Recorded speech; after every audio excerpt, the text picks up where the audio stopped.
एक समय की बात है। एक छोटे से गांव में रामू नाम का एक किसान रहता था। वह मेहनती और ईमानदार था।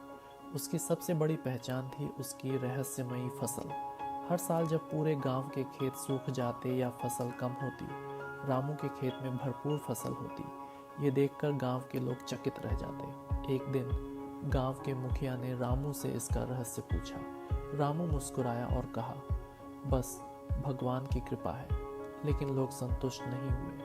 वे जानना चाहते थे कि आखिर रामू के खेत में ऐसा क्या खास है। गांव के कुछ युवक इस रहस्य को जानने के लिए रात को रामू के खेत में छिप गए। आधी रात को उन्होंने देखा कि रामू खेत में आता है और अजीब सी प्रार्थना करता है। फिर वह एक पुराने घड़े से कुछ पानी निकालकर अपने खेत में छिड़कता है। अगले दिन उन्होंने रामू से पूछा कि वह घड़े में क्या डालता है। रामू ने हंसते हुए कहा, ये मेरी माँ की दी हुई सीख है।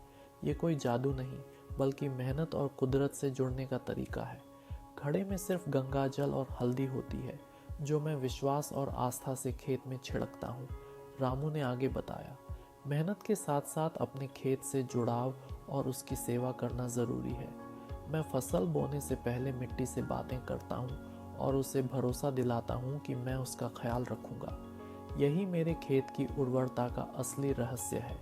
यह सुनकर गांव के लोग प्रेरित हुए और उन्होंने भी अपने खेतों से जुड़ने और मेहनत करने का निश्चय किया।